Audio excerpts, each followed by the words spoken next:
క్రీస్తునందు ప్రియమైనటువంటి దేవుని బిడ్డలందరికీ యేసుక్రీస్తు నామములో మీకు శుభములు తెలియజేస్తున్నాను.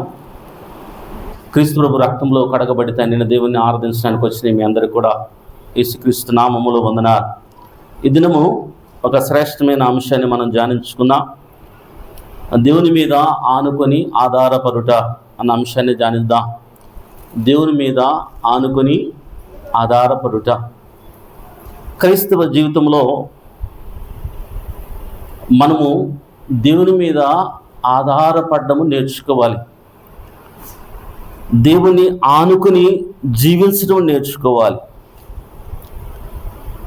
లోకములో పాపులుగా, నీచులుగా, దుర్మార్గులుగా రోత బ్రతుకుతూ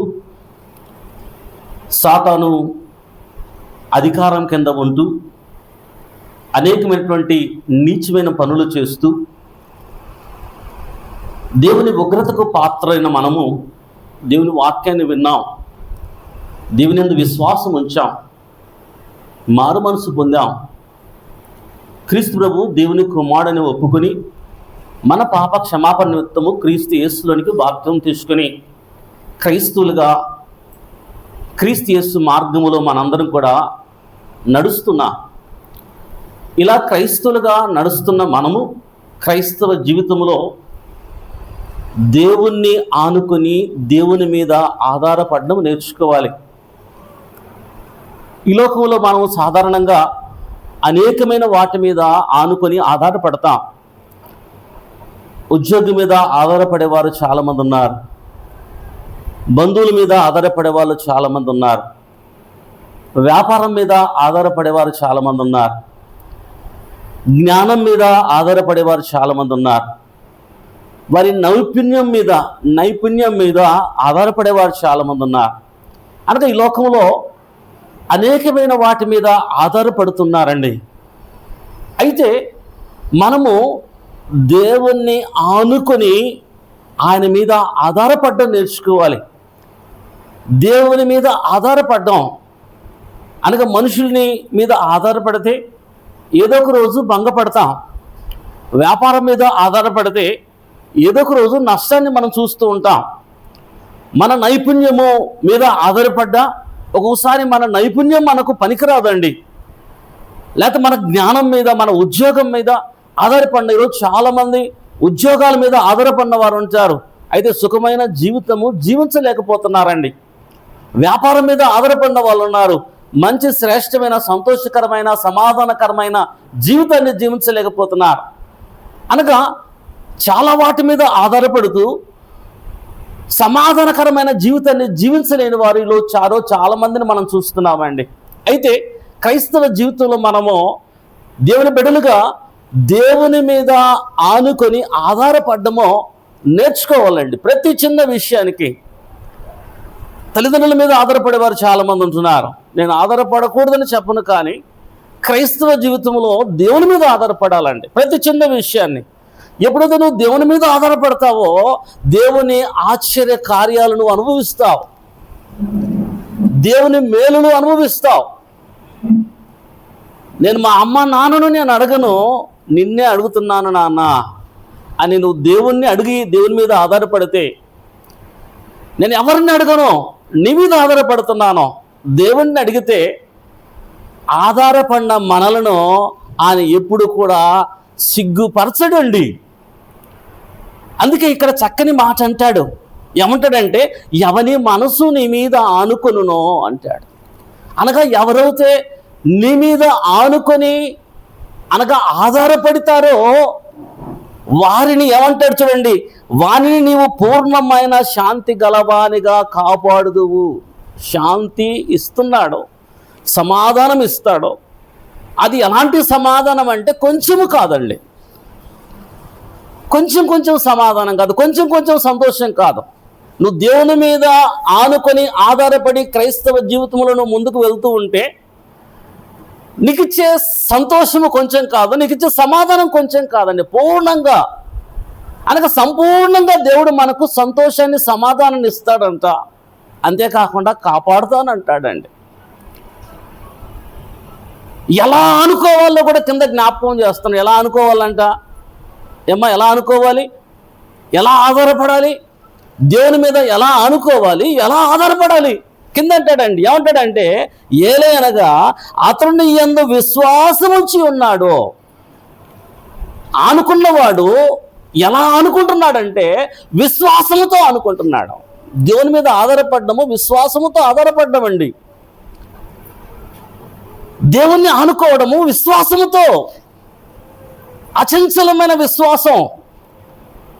ఆ విశ్వాసముతో నా దేవుడు నాకు చేస్తాడు, నువ్వే నాకు ఇంకెవరు లేరు, నువ్వే అనే దేవుని మీద విశ్వాసముతో ఎప్పుడైతే మనము ఆనుకొని ఆధారపడతామో, ఎంత చక్కని మాట అండి. ప్రతి చిన్న విషయానికి బ్యాంకు లోన్ల మీద కాదండి, అప్పుల మీద కాదండి, బంధువుల మీద కాదండి, వ్యాపారం మీద కాదండి, ఉద్యోగం మీద కాదండి, తల్లిదండ్రుల మీద కాదండి, దేవుని మీద ఆనుకోవడం. ఎలా ఆనుకోవాలి? విశ్వాసంతో ఆనుకోవాలి. నువ్వు నాకు చేస్తావయ్యా, నా దేవుడు నాకు చేస్తాడు. అలా ఎప్పుడైతే ఆనుకుంటావో ఆయన నీకు పూర్ణమైన సంతోషము, పూర్ణమైన శాంతిని, అంతేకాకుండా ఇవ్వడమే కాకుండా ఆయన నిన్ను కాపాడుతాడు అంటాడండి. ఎంత చక్కని మాట. కాబట్టి ప్రతి విషయంలో మనం దేవుణ్ణి ఆనుకొని దేవుని మీద ఆధారపడి జీవించే క్రైస్తవ జీవితము ఎంతో సంతోషకరంగా సాగుతుందండి. సామెతల గ్రంథంలో చక్కని మాటను పరిశుద్ధాత్మ దేవుడు మనకు జ్ఞాపకం చేస్తున్నాడండి. ఈరోజు అనేక మందిని గమనించినట్లయితే వారి కుటుంబాలలో శాంతి ఉండట్లేదు, వారి హృదయాల్లో శాంతి ఉండట్లేదు, సమాధానం ఉండట్లేదు. అనేక సంఘాలలో శాంతికరమైన సమాధానకరమైన పరిస్థితులు మనం చూడలేకపోతున్నాం. అనగా నెమ్మది లేని స్థితులు మనం చూస్తున్నాం. కుటుంబాలలో నెమ్మది ఉండట్లేదు, హృదయంలో నెమ్మది ఉండట్లేదు, సంఘాలలో నెమ్మది ఉండట్లేదు, బంధువుల మధ్య నెమ్మది ఉండట్లేదు, సమాధానం ఉండట్లేదు. ఎందుకు అంటే గమనించండి, విశ్వాసముతో దేవుని మీద ఆధారపడడం మానేస్తున్నారండి. దేవుని మీద ఆధారపడ్డ ఎప్పుడైతే మానేస్తామో సమాధానాన్ని కోల్పోతాం. ఎప్పుడైతే అల్ప విశ్వాసం మనకు వచ్చి దేవుని మీద కన్నా వేరే వాటి మీద ఆధారపడడం నువ్వు నేర్చుకుంటావో నిజంగా ఆ నెమ్మది కోల్పోతున్నాం, సమాధానాన్ని కోల్పోతున్నాం ప్రియ దేవుని బిడ్డలారా. కాబట్టి పూర్ణమైన శాంతి ఎవరికి వస్తుంది అంటే విశ్వాసముతో ఎవని మనసు అయితే దేవుని మీద ఆనుకుంటుందో వారికి వస్తుందండి. విశ్వాసముతో నేను నీ మీద ఆధారపడ, నువ్వే నాకు చేయాలంతే. అలాంటి అచంచలమైన విశ్వాసముతో దేవుని మీద ఆనుకున్నప్పుడు అంటే అండి, సామెతల గ్రంథంలో మాట చూస్తాం, 3వ అధ్యాయము చక్కని మాట మనం చూస్తాం. 25, 26 వచనాలు మనం గమనిస్తే సామెతల గ్రంథం 3వ అధ్యాయము 25, 26 వచనాలు. ఆకస్మికముగా భయము కలిగినప్పుడు, దుర్మార్గులకు నాశనం వచ్చినప్పుడు నువ్వు భయపడదు అంటాడు. అనగా ఆకస్మికంగా నీకు ఒకవేళ భయం వచ్చినా, అనగా ఒకసారి చాలా భయాలు మనకు కలుగుతాయండి. దుర్మార్గులు నాశనమునకు వచ్చినప్పుడు, అనగా దుర్మార్గులు నిన్ను నాశనం చేయడానికి వచ్చినప్పుడు నువ్వు భయపడవద్దు అంటాడండి. భయపడవద్దు, ఎందుకంటే యెహోవా నీకు ఆధారమగును, నీ కాలు చిక్కుబడకుండానట్లు ఆయన నిన్ను. ఎప్పుడైతే యెహోవా నీకు ఆధారంగా ఉంటాడో, యెహోవా మీద నువ్వు ఆధారపడతావో, ఆయన నిన్ను చిక్కుబడకుండా కాపాడతాడంటండి. దేవుణ్ణి ఆనుకొని దేవుని మీద ఆధారపడినప్పుడు, అనేక భయము కలిగినప్పుడు, దుర్మార్గులు ప్రాణాపాయ స్థితి మనం కలిగించినప్పుడు నువ్వు దేవుని మీద ఆనుకొని ఆధారపడతావనుకో, ఈయన అంటాడు నీ కాలు చిక్కు పడకుండా ఆయన నిన్ను కాపాడుతాడు అంటాడండి. కాబట్టి దేవుని మీద ఆధారపడినప్పుడు శ్రమల నుంచి ఆయన మనల్ని కాపాడుతాడు, చిక్కుల నుంచి ఆయన మనల్ని కాపాడుతాడు, అనేక భయములో నుంచి ఆయన మనల్ని కాపాడుతాడు, అనేకమైన ప్రాణాపాయ స్థితిలో నుంచి ఆయన మనల్ని కాపాడుతాడు. కనుక అలాంటి సమయాలలో క్రైస్తవులుగా మనము విశ్వాసముతో దేవుని మీద ఆనుకొని దేవుని మీద ఆధారపడి ముందుకు సాగాలండి.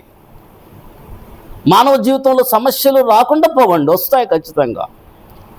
రోగాలు రాకుండా పోవు, వస్తాయి ఖచ్చితంగా అండి. శ్రమలు రాకుండా పోవు, వస్తాయి ఖచ్చితంగా. ఆర్థిక ఇబ్బందులు రాకుండా పోవు, వస్తాయి ఖచ్చితంగా. అయితే అలాంటి పరిస్థితులలో మనం చిక్కుపడకుండా భయపడకుండా ఉండాలంటే క్రైస్తవులుగా దేవుని ఆనుకొని దేవుని మీద ఆధారపడాలండి. యెహోవా నీకు ఆధారమగినప్పుడు అంటాడండి. ఆయన నువ్వు ఆనుకున్నప్పుడు, ఆయన నీకు ఆధారమైనప్పుడు ఇవేమి నువ్వు ఏం చేయలేవండి. వాటన్నిటి నుంచి కాపాడే దేవుడు మన దేవుడు. కాబట్టి క్రైస్తవ జీవితంలో ప్రతి విషయంలో దేవుణ్ణి ఆనుకొని, చిన్న విషయంలో కూడా దేవుని మీద ఆధారపడ్డామండి. ఒక 10 రూపాయలు కావాలి, ఒక 10 రూపాయలు కావాలి, ఒక పూట భోజనం కావాలి. కొన్నిసార్లు అలాంటి చిన్న చిన్న విషయాల్లో కూడా దేవుని మీద విశ్వాసంతో ఆనుకున్నప్పుడు ఎన్ని మంచి ఫలితాలు మనం చూచుంటామండి. బాల్యం నుంచి ఎన్నో కష్టాల్లో మనం ఉన్నాం, పైకి వచ్చాం. ఎన్నో శ్రమలలో మనకు పైకి వచ్చాం. అయ్యా నాకు ఎవరు లేరు, నువ్వు కాకుండా నాకు ఎవరు సహాయం చేయలేరు అని నువ్వు కన్నీరు విడిచి ప్రార్థన చేసినప్పుడు, విశ్వాసంతో ఆయన వేడుకున్నప్పుడు ఎంత చక్కగా నిన్ను ఎన్నిసార్లు ఆయన ఆదుకొని కాపాడి ఉంటాడండి. ఎన్ని ఘనమైన ఆశ్చర్యకారాలు మనం అనుభవించుంటాం.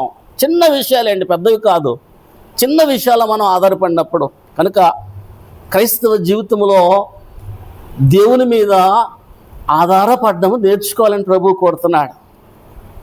దేవుణ్ణి ఆనుకుని ఉండాలని దేవుడు కోరుతున్నాడండి. మనకు చక్కని ఉదాహరణ దావీదు మహారాజు. దావీదు మహారాజు ఆయన సామాన్యుడు కాదండి. ఆయన సామాన్యుడు కాదు. దావీదు మహారాజు చక్రవర్తి. కొన్ని వందల మంది సామంతరాజులు ఆయన దగ్గర ఉన్నారు. ఆయన చిటికేస్తే కూడా ఎంతమంది రాజులైనా రావాల్సిందే. ఎంత బంగారం ఉందో, ఎంత వెండి ఉందో దావీదు మహారాజు దగ్గర లెక్కలేదండి. ఎంత సైనిక బలం ఉందో, సైన్యం ఎంత ఉందో. దావీదు మహారాజు అంటే గడగడలాడిపోతాడు శత్రు రాజ్యాలు. ఎంత సైనిక బలం ఉంది, ఎన్ని శ్రేష్టమైన గుర్రాలు ఉన్నాయి, ఎంత మంది మార్బలగం ఉందండి. అయితే సైన్యం మీద ఆధారపడ్డండి దావీదు మహారాజు. ధనం మీద ఆధారపడ్డా, బంధువుల మీద ఆధారపడ్డా, తన తోటి సామంతుల రాజుల మీద ఆధారపడ్డండి. యుద్ధానికి వెళ్ళాలా, ఎక్కడికి వెళ్తున్నాడంటే దేవుని మీద ఆధారపడతాడు. యెహోవా యొద్ద విచారణ చేస్తాడండి. నేను యుద్ధానికి వెళ్ళమంటావా లేదా అనక ఆధారము ధనం మీద ఆధారపడటం లేదండి, సైన్యం మీద ఆధారపడటం లేదు. ఆయన తక్కువ కాదు, అన్నీ ఎక్కువ ఉన్నాయి. ఈరోజు ఎంతమంది మనము ఉద్యోగాల మీద ఆధారపడి దేవుణ్ణి మనము మర్చిపోతున్నామండి.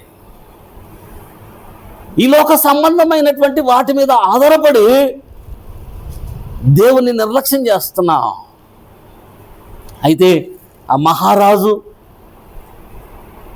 ధనం మీద ఆధారపడటం లేదండి, దేవుని మీద ఆధారపడుతున్నాడు. మొదటి సమూయేలు గ్రంథము 23వ అధ్యాయంలో ఒక మాట, చాలా సందర్భాలు ఉన్నాయి దావీదు మహారాజు జీవితంలో.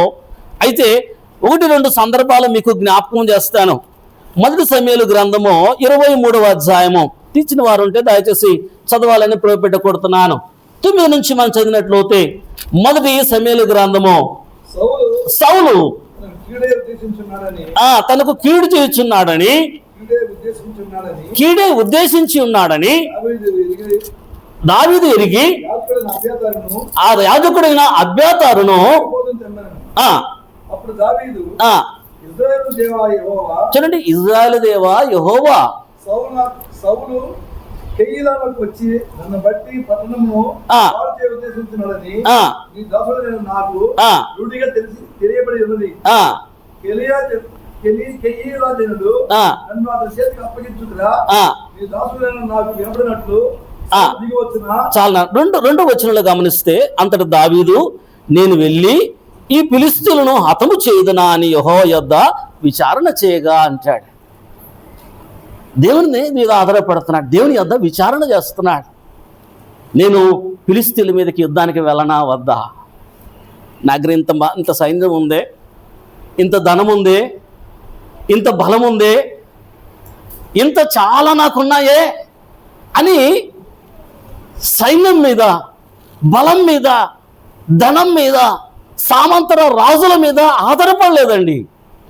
దేవుణ్ణి ఆనుకున్నాడు, దేవుని యొద్ద విచారణ చేశాడు.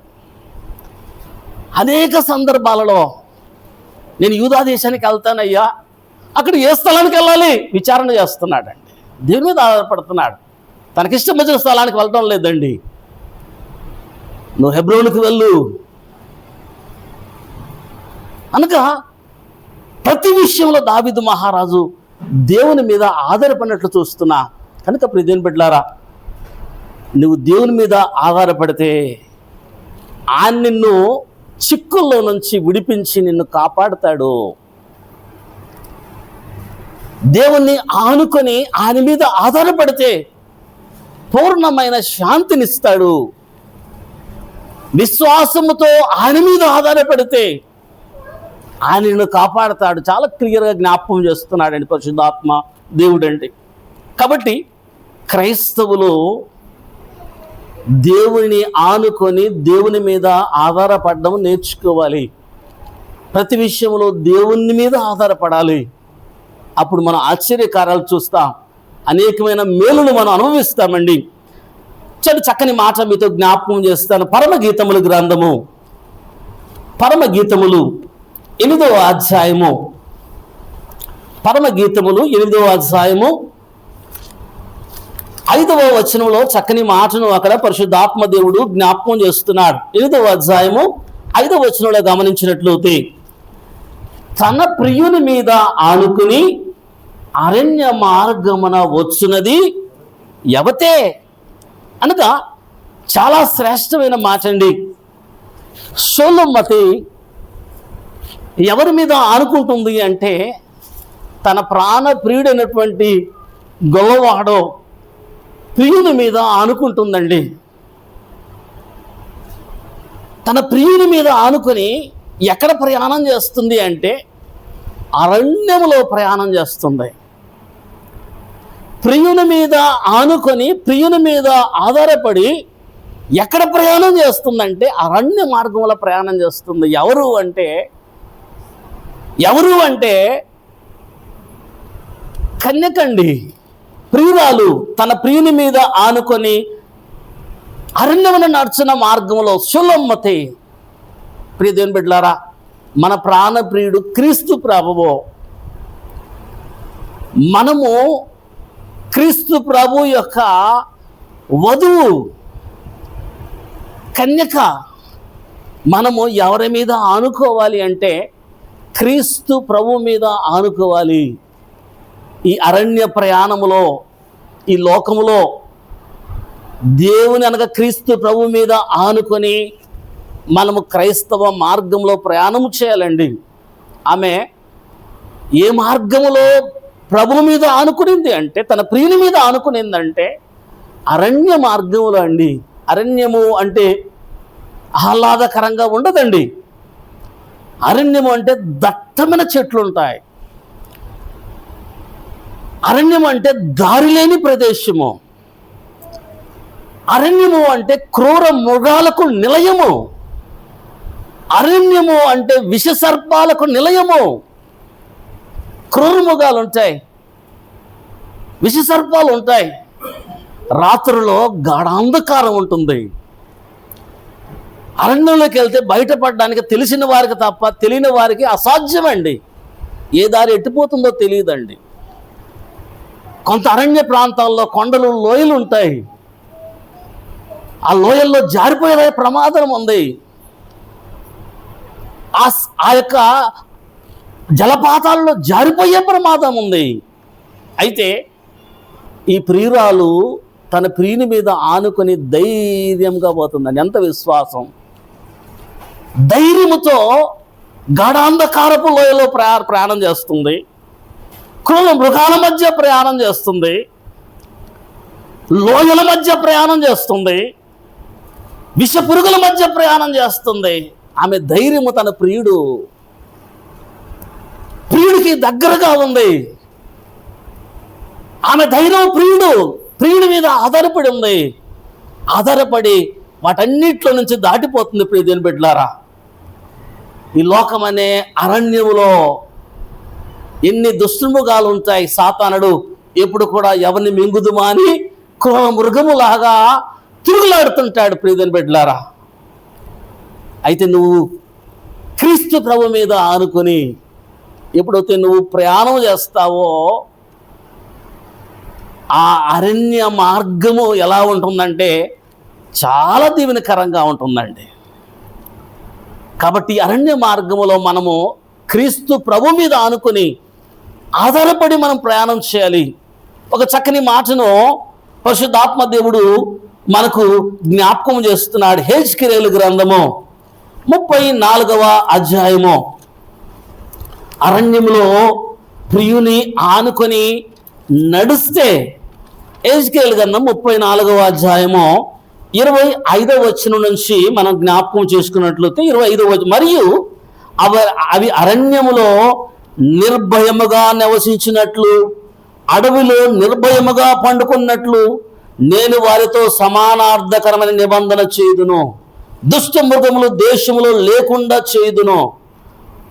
వాటిని నా పర్వతము చుట్టుపట్ల స్థలములను దీవెనకరంగా చేయుదును. వారిని నా పర్వతము చుట్టుపక్కల స్థలములకు దీవెనకరంగా చేయుదును. ఋతుల ప్రకారము వర్షము కురిపించెదను. దీవెనకరమగు వర్షములు కురియును. వృక్ష ఫలములు ఇచ్చును. భూమి పంట పండును. వారు దేశంలో నిర్భయముగా నివసింతురు. నేను వారి కాడి కట్లను తెంపి వారి దాసులుగా చేసిన వారి చేతులంటూ వారిని విడిపింపగా నేను యెహోవా ఉన్నానని తెలుసుకును. అనగా ఎప్పుడైతే తన ప్రియుణ్ణి ఆనుకొని అరణ్యములో నడుస్తుందో, ఆ అరణ్యములు అంట అక్కడ జ్ఞాపకం చేస్తున్నాడండి, నిర్భయముగా నివసించినట్లు ఆ క్రూర మృగాల మధ్య, విష సర్పాల మధ్య, దారి తెలియనటువంటి ఆ ప్రాంతంలో నిర్భయంగా నివసిస్తామండి. ఎప్పుడు అంటే తన ప్రియుణ్ణి ఆనుకున్నప్పుడు. క్రీస్తు ప్రభువును నువ్వు ఆనుకొని క్రీస్తు ప్రభువు మీద ఆధారపడి జీవించినట్లయితే ఈ లోకమనే అరణ్యములో ఎలా నువ్వు జీవిస్తావంటే నిర్భయముగా జీవిస్తావండి. భయము లేకుండా జీవిస్తావు, దీవెనకరంగా జీవిస్తావు, మంచి ఫలములు భుజిస్తావు, దుష్ట మృగాల నుండి రక్షించబడతావు. ఎప్పుడంటే తన ప్రియుణ్ణి ఆనుకున్నప్పుడు, క్రీస్తు ప్రభువును ఆనుకున్నప్పుడు అండి, క్రీస్తు ప్రభు మీద ఆధారపడినప్పుడు అరణ్యములో నిర్భయముగా మనము ప్రయాణము చేస్తామండి. అంత ధైర్యం మనకు వస్తుంది. దేవుడు వాక్యం ద్వారా మనందరినీ కూడా హెచ్చరిక చేస్తున్నాడండి. తర్వాత ఇంకొక మాట మనం గమనించినట్లయితే అరణ్యములో ఓషియా గ్రంథము 2వ అధ్యాయము, ఓషియా గ్రంథము 2వ అధ్యాయము 14-15 వచనాల్లో మనం గమనించినట్లయితే చాలా శ్రేష్టమైన మాటను పరిశుద్ధాత్మ దేవుడు జ్ఞాపకం చేస్తున్నాడు. ఓషియా గ్రంథము 2వ అధ్యాయం 14-15 వచనాల్లో చాలా శ్రేష్టమైన మాట మనము చూస్తామండి. 2వ అధ్యాయం 14-15 వచనాలు. పిమ్మట దానిని ఆకర్షించి అరణ్యములోనికి కొనిపోయి, అరణ్యములో ఎలా మాట్లాడతాడు? ప్రేమగా మాట్లాడతాడు. అరణ్యములో అరణ్యములో ప్రేమగా మాట్లాడడం. ప్రియదేని బిడ్డలారా, ఎప్పుడైతే నువ్వు ప్రియుణ్ణి ఆనుకొని అరణ్యములో ప్రయాణం చేస్తావో నిర్భయముగా ప్రయాణం చేస్తాం. కనుక దేవుని మీద ఆధారపడి క్రైస్తవ జీవితంలో మనం ముందుకు సాగితే భయము లేకుండా ముందుకెళ్తామండి. ఎందుకంటే అరణ్యములో మనతో మాట్లాడేవారు ఎవరంటే మన ప్రాణప్రియుడు క్రీస్తు ప్రభు ప్రేమతో మాట్లాడతాడు. అరణ్యంలో ప్రేమతో మాట్లాడతాడు. ఎంత చక్కని మాట అండి. ఆయన ప్రేమమయుడు.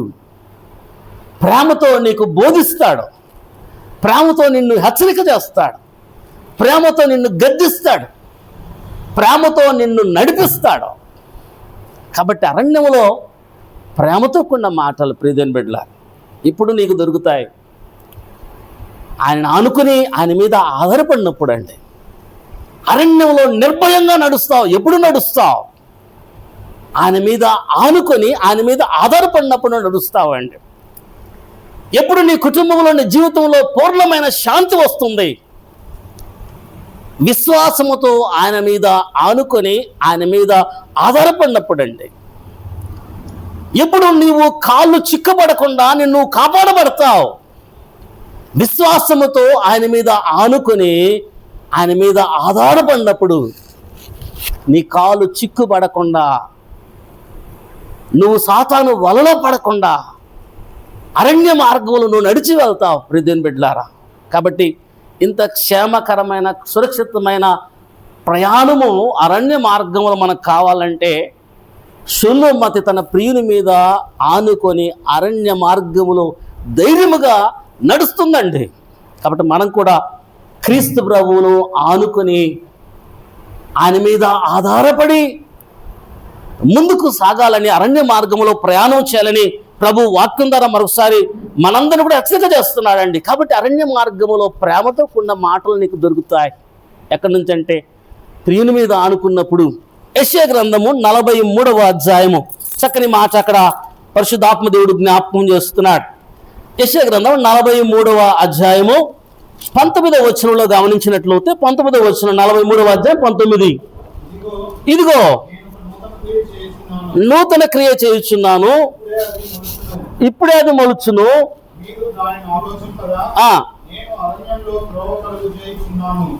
నేను అరణ్యములో త్రోవ కలగజేయుచున్నాను. ఎడారిలో కాబట్టి అరణ్యంలో త్రోవ ఉండదండి. అరణ్యంలో ఎటు చూసినా దట్టమైనటువంటి చెట్లు ఉంటాయి, ముళ్ళ చెట్లు ఉంటాయి, పొదలు ఉంటాయి, త్రోవ ఉండదు. అయితే నువ్వు ఆయన మీద ఆనుకున్నావు అనుకో, ఆయన మీద ఆనుకొని నువ్వు ఎప్పుడైతే ప్రయాణం చేస్తావో నీకు త్రోవ ఆయన చూపిస్తాడంట. అరణ్యములో, దట్టమైన అరణ్యములో నీకు సరళమైన త్రోవ కావాలంటే నువ్వు ప్రభు మీద ఆనుకోవాలి. ఒకసారి మన జీవితాల్లో ఎటు పోవాలో మనకు తెలియదండి. ఏం చేయాలో అర్థం కాదు, ఎలా నడవాలో తెలియదు, ఎవరు సహాయం చేస్తారో తెలియదు, దారులన్నీ మూసుకుపోయినట్లు కనిపిస్తాయి. అలాంటి సమయంలో దారి చూపేవాడు ఆయనండి. అరణ్యంలో దారి చూపిస్తాడు, అరణ్యంలో ప్రేమతో మాట్లాడతాడు, అరణ్యంలో నిర్భయంగా నువ్వు నడిచేటట్లుగా, జీవించేటట్లుగా, నివాసం చేసేటట్లుగా చేస్తాడు. ఎప్పుడు ఆయన మీద నువ్వు ఆనుకొని ఆధారపడి జీవించినప్పుడు అండి. కాబట్టి ప్రతి విషయంలో దేవుని మీద ఆనుకొని ఆధారపడ్డమో క్రైస్తవులుగా మనం చేయాలని లేఖనాల ద్వారా దేవుడు మనల్ని హెచ్చరిక చేస్తున్నాడు. ప్రతి చిన్న విషయమో భర్త మీద కాదు, భార్య మీద కాదు, లేకపోతే బంధువుల మీద కాదు, దేవుని మీద ఆనుకొని ఆధారపడి విశ్వాసంతో ఎప్పుడైతే మనం ముందుకు సాగుతామో త్రోవ లేని చోట దేవుడు మనకు త్రోవ చేస్తాడండి. ఆయన త్రోవ అంటే నేనే మార్గమును, నేనే సత్యమును, నేనే జీవము. ఆయన ఒక దారి. ఎప్పుడు ఆయన దారి అవుతాడంటే నీకు ఆయన మీద ఆనుకున్నప్పుడు అండి.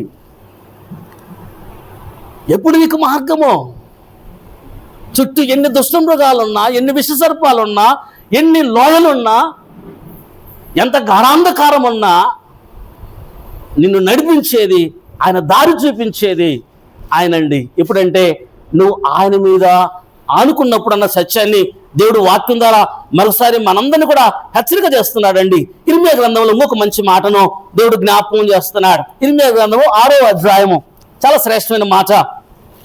ఇర్మియా గ్రంథము 6వ అధ్యాయము 15వ వచనంలో గమనించినట్లయితే ఇర్మియా గ్రంథము 6వ అధ్యాయం 15వ వచనం చాలా మంచి మాట అక్కడ మనం చూస్తాం.